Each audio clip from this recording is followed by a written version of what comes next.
Ayun. Okay, so punta na po tayo ngayon dito Ito, from Tol Bungo. Shoutout kay Bungo Napakaganda ng kanyang interview with Yama. Milyon na binigay mo kay Amy. Patarantaduan lang yun. Patarantaduan yun. Okay. Napilitan ka lang ba? Napilitan ka lang Inano lang sa akin yun. Tinuro lang sa akin. Hello. Boss. Susunod na magsalita ka ron, sabihin mo na kayo ang magsitigil na, putang ina nyo, murahin mo na. Okay. Magsitigil na kayo mga putang ina nyo. Ito katotohanan. Lahat ng mga halos karamihan na ginamit ni Amy na pera galing kay Boss Evelyn. Gusto nyo kamo, ako maglabas ng ebidensya? Sabihin nyo dyan sa senador nyo kamo. Sabihin mo magkasama tayo, kasama mo ako. Nung winidraw ko sa bangko yung pera at pinatid natin sa Tigi para sa San Juan.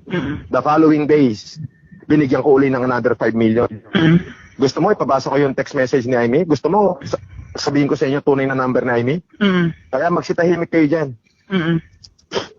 Sabi mo. Okay. Kung merong pinakamaraking hirap sa kanilang lahat, magmula pa kamo noong 2010 election o 2007 election, si Boss Etelem yun. Okay. Hello? Boss.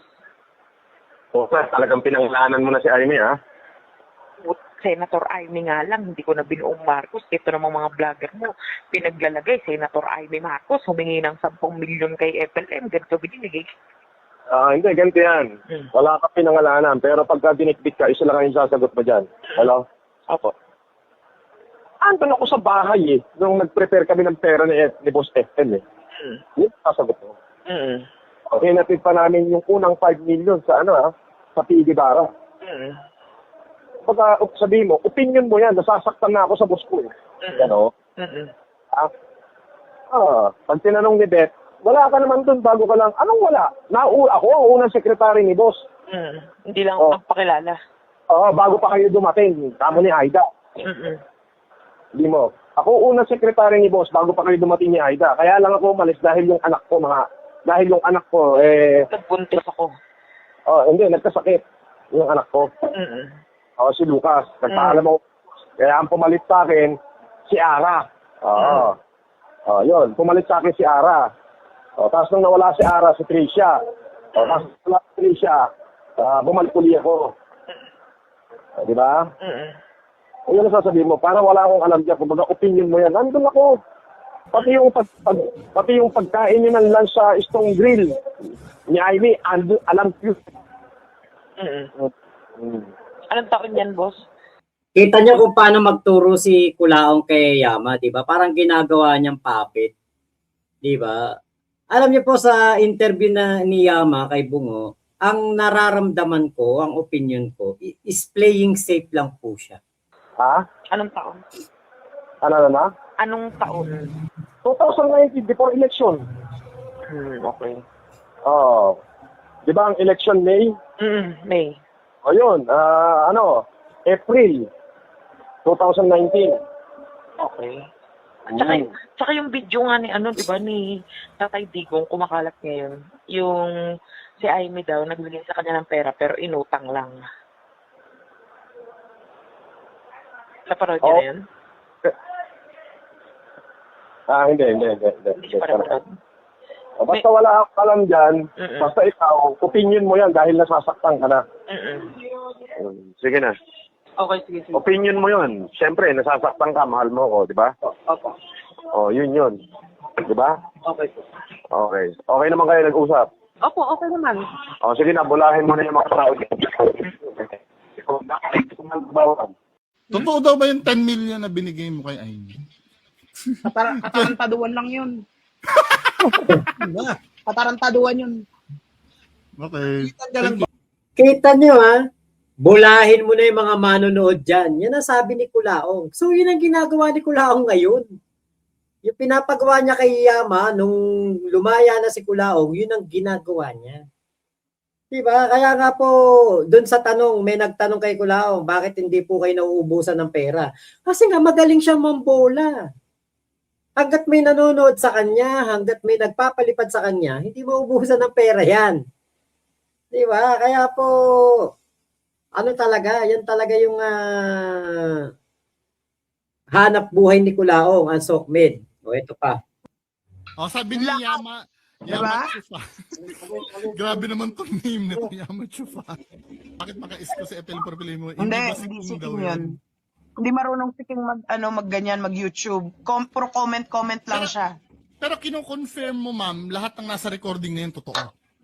Lahat yon. Lahat yon. Totoo. Lahat yon, totoo yon. Pinag-usapan namin yon. May confirmation si Sek Yama na totoo lahat. Hindi. Saka hindi mo pwedeng lokohin eh. Hindi mo pwedeng lokohin na yes, gawa-gawa tama. yung lahat ng naka-record doon, totoo. Sabi So hindi AI. Kasi sabi ni Kulaong AI daw eh. ni Yama Diba? Chufa. Grabe naman tong name nito, Yama Chufa. Ano daw ilalabas mo yan pang blackmail mo sa boss mo? Hindi ako marunong ma-blackmail. Hindi ako marunong ma-blackmail. Lumalaban ako ng harap-harapan. Pero bakit sinasabi mo dun sa na, sige, ano yun ba, at pag nagbaliktad ang mundo, masisira ang ulo nyo. Hindi. Alam mo, kung ba't ako nakakapagsalita ng ganon? Yeah. Sige, pasagarin nyo pa ako. Putang ina, talagang, alam mo yung, na nga eh, kumbaga, 99.9% na lang yung natitira, no? Talagang kapag, wala na talaga, as in, wasak ang lahat. Tapos sasabihin mo, wala akong kredibilidad. Okay, ikaw na may credibility. Tang ina, Kailan mo Yung- nakausap si FLM? nung nasa Cavite ako, Lumabas na yung recording na yun o hindi pa? Yung huli. ano recording? Yung audio recording sa FLM for Filipinos. Or beyond doon, nakakausap ka pa rin? Hindi, nung nagkausap kami ni Boss nung pagkalabas ng FLM community, may nagpasa sa akin noon. Ngayon, pinasa ko kay attorney. Sabi ko, sis, naglabasan dito lahat yung mga recording, ganyan. Sabi niya, bakit may kopya ka niyan? Ipapaano ko yan? CIDG ko. Actually, chinat ko noon si attorney. Sabi ko, attorney, ito, basahin ko yung yung mismong chat ko.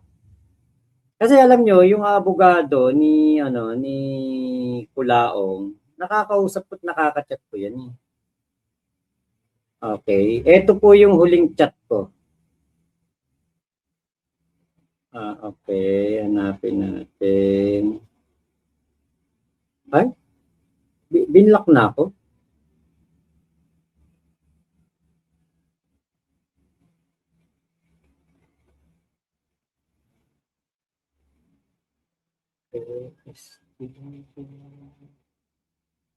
Okay.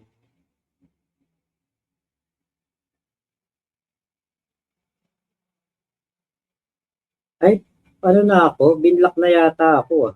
Ba't wala na? Parang nakikita ko pa nung nakaraan yun.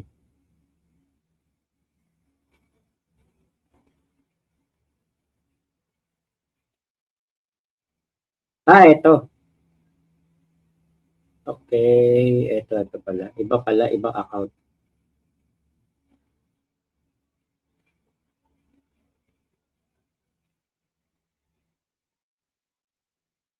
Okay, ito yung sabi ko sa kanya.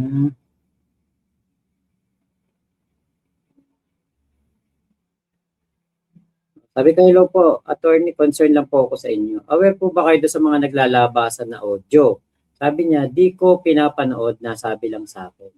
Tapos sabi ko, yung una po mga audio, okay pa po kayo at pinagtatanggol ko po kayo. Pero sa lumabas po kanina, marami po nagagalit sa inyo. Nabasa ko mga komento. Bakit? Sabi niya.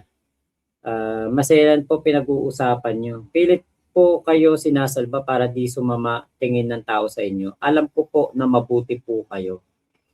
Thanks, Mac. Di ko naman pinanood. Sabi niya. Okay. Sabi ko, ingat po kayo palagi. God bless po. Okay. Tapos sabi niya, may ibang lawyer na nag-handle niyan, kaya di na ako nangingialam. Okay po. Ako, busy ako sa pag-aaral. Di na ako updated. Nakikibalita na lang ako. Nakita ko nga po post niyo. Sabi, musta kayo? Okay na, ako po okay naman. Thank you pala. Hindi mo ako binabanatan. Alam ko din mabuti ka at di basta-basta nang dadamay. Wala naman po kayo ginawa sa aking masama. Kakalungkot. si Blank, wala din ako ginawang masama sa kanya pero dinadamay niya ako. Pag uwi ko po sa December, mag-iba na din po ako ng content. Nabalitaan ko nga po, bakit kaya? Hindi ko din po alam, di po kami nagkakausap ni Blank about you. May sumisira sa akin. Paano nila nasabi na ako yon? Sabi ko. Tas sabi niya, yun nga po, baka po nabosesan ka. Di naman ako ganun magsalita. Yung iba po may name niyo po na binanggit ng kausap niyo. Madali naman palabasin na ganyan para manira. Sabi ko, basta ako po kahit ano madinig ko laban sa inyo, wala po kayo madidinig na paninira sa akin. Ayan. Tapos ang huling kong chat, November 23, 2021, sabi ko, may bago po upload, boses po ninyo. Sana inisper man lang kayo na hindi i-record. Ayun. At ito yung video unavailable ang lumalabas kapag kinlik yung video. Sinend ko sa kanya. Ayun. Ang nakalagay dito, Sulid North, Sulid South, para Senate President, Bus Ipilim, walang makakapegel sa destiny. Yan po yung nakalagay dito. Pero ito kasing si FLM for Filipinos, nawala na. Ayan, JC Cruz, shoutout sa iyo ha. Nandun nga si nandun si JC Cruz diyan sa interview ni Bungo. So yan po yung kasi ako bakit ko idadamay naman yung abogado ni Culao? Wala naman talagang ginawa sa akin masama yun. Hindi naman yun nang budol sa akin. Di ba? Kaya po ako, nung mga time na lumalabas ng mga video ni FLM for Filipinos, yung mga ni-record ni Yama, na nabubuisit pa ako kasi sabi ko, dapat hindi ni-record yung usapan nitong abogado sa ni Culaong. Diyan nga yun, naririnig ko nga nag-I love you pa si Culaong kay attorney. Na ko kay Culaong kasi putya, abogado mo yan, may asawang tao, sinisiraan mo ng ganyan. Ginagawan mo ng ganyan. Kasi, diba, kahit nasabihin mong hindi mo naman inaasahan na mare-record yun, dapat hindi mo ginagawa. Kaya po nung time na yan, na lumalabas po yung mga audio recording, na ko kay Yama, sabi ko, bakit kaya niya ito ginagawa? Dapat hindi niya ito ginagawa. Dapat hindi niya ito sinasabi o ni-record. Diba? Kung may automatic, kasi meron ganun na settings. I'm not sure kung ano yung application. Meron ako dating nalaman na ganyan na kung gusto mo na si Kuya Ninyo yata nagsabi sa akin yan na kung gusto mong ma-record yung lahat ng usapan ng tumatawag sa iyo,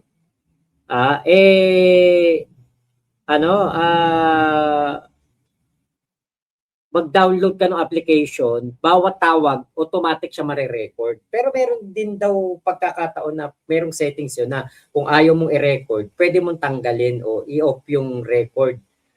Di ba? Pero kasi parang ko nga dito, dun sa pagre-record pa lang ni Yama, parang may intention na siya na gawin yun, na i-record talaga yung mga tawagan. Yun lang yung naiisip ko. Sa totoo lang, actually, napaganda nga yung record na yan ni Yama. Nagpapasalamat pa nga ako noon kay Yama dahil ni-record niya yung usapan nila ni Bernard Chong sa ni Culaong na kung saan si Bernard Chong ay hinihingaan ni Culaong ng pera. Dun pa lang, alam na natin na si Culaong walang pera, nanghihingi lang ng pera kay Bernard Chong. Diyan din natin nadinig na minumura ni Culaong ang kanyang nanay, ang kanyang nanang Remy. Diba? Kaya po sabi ko, okay to. Magandang magandang pagkakataon to na may nag-record. Kasi kung hindi naman ni-record ni Yama yan, 'di ba? Wala tayong maiintindihan. Di natin malalaman yung mga ganyang bagay. Yun nga lang ang negative nga lang talaga dito. Nasira si Yama na parang nagtatraidor siya kay Culaong. 'Di ba? Ngayon po doon po sa interview na yan ni Bungo, hindi ko napanood ng buo, hindi ko napanood ng buo yung video. Pero ang masasabi ko nga lang, parang playing safe si Yama. Bakit? Alam niya kung gaano ka-demonyo si Culaong. Alam niya kung gaano ito mamerwisyo ng buhay ng mga tao. Kaya, kesa mag-all out siya, sabihin niya yung mga nalalaman niya at kalabanin niya si Kulaong, nagpe-playing safe na lang siya. Bakit? Eh syempre, kanya-kanya naman tayong desisyon sa buhay, kanya-kanya tayong kumbaga parang ano sa atin na kung ano yung ating gustong gawin. 'Di ba? Kung ano yung gusto nating gawin, tayo magdedesisyon. Eh yun yung gustong gawin ni Yama, wala tayong magagawa. 'Di ba? Pero hindi po maiaalis na tong video na ito nagawa ni Yama noon para kay Kulaong. Gumastos ka pa ng 300, 400 o 1 billion pa sa pag-humanitarian mo, okay ng ina mo, hindi mo mapapalitan yung katotohanan na isa kang Kulaong. Dating sekretarya ni Francis Leo Marcos na si Yamatan nagsalita patungkol sa kanyang dating boss na si Francis Leo Marcos. Business partner na malalaking tao na may Yun, 'di ba? Hindi maiaalis to, hindi na to mawawala. May mga nakakuha, may mga nakapag-record na sinasabi nga ni Yama na Kulaong si Kulaong at kahit gumastos pa ng milyon-milyon, 300 million. O, alam niyo kung kanino galing yon? Kay Bernard Chong. Pinangsugal lang ni Kulaong para sa pagpapasikat niya, para makakandidato siya sa 2022 election sana. Kaya lang nga po, ang nangyari, napasama pa dahil sa halip na makakandidato siya na nasa labas siya, kumandidato siya, nasa Hoyu siya. Ayan, yan po yung katotohanan niya na talagang si Yama, 'di ba? Mahirap ding linisin ang kanyang pangalan kasi nga nag-record siya. Ako kasi alam ko kung sino si FLM for Filipinos pero hindi ko naman syempre aaminin kung sino. Eventually kasi nalaman ko kung sino 'yan eh. Hindi ko sasabihin kung sino. Alam nga naman sabihin ko kay Kulaong kung sino. Kaya alam niyo, to si Kulaong, tinotolongges araw-araw. Yan. RRJ, aga, boss maka. Oo, 6 o'clock ako nagsimula. Tama ba? 6 o'clock? Oo, mga 6:20 yata, 6:15. Dinepensa yata ni Yama sarili niya, boss maka. Kasi dun sa isang kasama niyo na dati, daw. Oo, kay Ate Ann Ali. Ayun. Ano naman yun bukas na libro yun, yung issue kay Ann Ali noon. Hindi po yan lihim. Okay, Mac Daniel, hello po. Para may saltik din to, sabi ni Pink Butterfly. Wala naman po pero siguro, mas pinipili niya yung landas na sa gitna lang siya kasi alam niya na marami ring bala sa kanya si Kulaong at baka kasuhan pa siya.